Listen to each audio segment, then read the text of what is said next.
بسم اللہ الرحمن الرحیم۔ آج میں آپ کو ایک کہانی سناؤں گی۔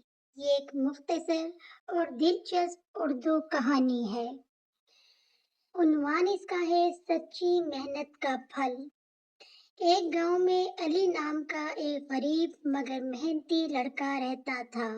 وہ ہر روز صبح سویرے اٹھتا، اپنی پڑھائی کرتا اور اپنے والد کے کام میں ہاتھ بٹاتا۔ گاؤں کے کچھ لوگ اس کا مذاق اڑاتے اور کہتے، اتنی محنت سے کیا حاصل ہوگا؟ علی ہمیشہ مسکرا کر کہتا، محنت کبھی ضائع نہیں ہوتی۔ وقت گزرتا گیا، علی نے دل لگا کر تعلیم حاصل کرنا شروع کی اور ایک دن ایک کامیاب انجینئر بن گیا۔ جب وہ اپنے گاؤں واپس آیا تو سب لوگ اس کی عزت کرنے لگے۔